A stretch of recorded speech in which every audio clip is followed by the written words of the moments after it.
I remember acutely when I had back surgery at L5 and S1 of my vertebrae, and I had to use a walker for about a month and a half and was unable to drive.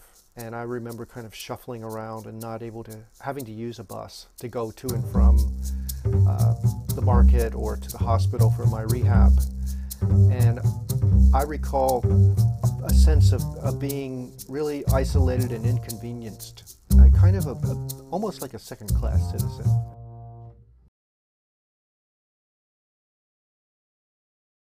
If I were not able to drive and be dependent, that would change my life pretty drastically. I'm not near a bus line that I could go out and hail a bus and go to town. Yeah, I have a number of clients who, as they're aging, and they also have a lot of physical difficulties and medical issues that make it hard for them to get around, that they will complain, that they're not able to do the things that they used to be able to do. Like even just going to a doctor's appointment now becomes a big issue. And of course they go to a lot more doctor's appointments than they used to. And then a lot of clients will talk about how they've had to rely on other people when these are clients who are probably particularly independent earlier and have always lived alone and done everything themselves and didn't need help from anyone, and now having to ask for help from neighbors or call some of the other agencies to have somebody come in and help them clean their home or pick up groceries, donating their cars because they realize they're never going to really be driving again. And in terms of how seniors and the disabled how they think of the transportation, the opinions really vary. Lower income people tend to be more dependent on services and therefore kind of at the mercy of their schedules, whereas the higher income seniors probably have more latitude, more in some sense control over how the transportation occurs. I would probably have to take a taxi, and that would give me independence. But again, if I was at a point where I was with a walker or a wheelchair, I don't know exactly how I would get around because taxis don't take you. They're not going to get out and help you in the taxi. You have to be able to get in and out by yourself. Not all of public transportation here, unfortunately, in the Bay Area is as disability friendly as it could be, or accessible for people with wheelchairs and walkers. And especially since ridership has gone up in the Bay Area due to a number of causes, principally the price of gasoline and inflation, you will see some seniors having a difficult time getting up the steps on buses, finding seats and so forth, waiting in inclement weather for a bus to come along. So these are the kinds of problems. Arthritis is a real problem for most of the seniors that I work with, and not everyone is able to walk to and from a bus stop. One of my goals with the seniors is to keep them as independent as possible. So people who can take ready wheels, but they prefer to have me take them to their doctor's appointments.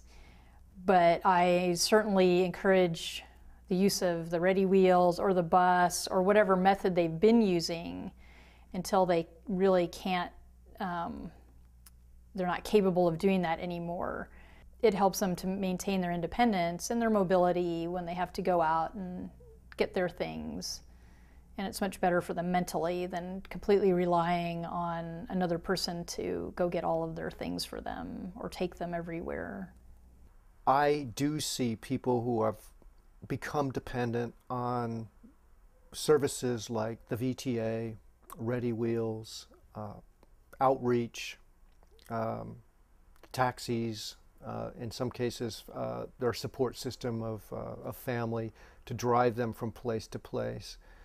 And it's not easy. It's a very kind of hard adjustment for them to make.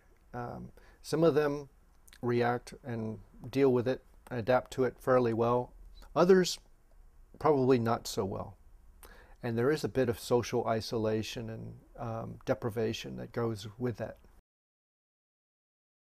You know, this question of when should the elderly stop driving, I mean, has a personal dimension for me, because I drive with my father and my mom many times, sometimes together or separately. And frankly, when I'm in the car with my dad, there are times where I am seeing a kind of diminishment of his ability to drive. And he's in his early 80s, and he's an excellent driver, certainly a very cautious driver with a very safe driving record. But I can see his reaction time is not what it used to be. He tends to overbrake at times. He doesn't always keep the car at the speed limit it should be in traffic, making the transition from an on-ramp onto the freeway.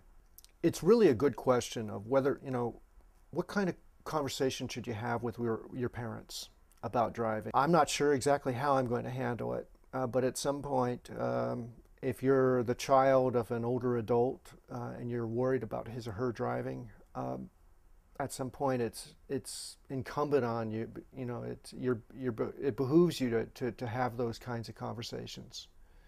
I've thought about a little bit about a dear friend that I had. He was a volunteer, as I was, and he was quite a bit older, and he lost his wife, and but he could still drive, although it became noticeable to many people that he should not be driving.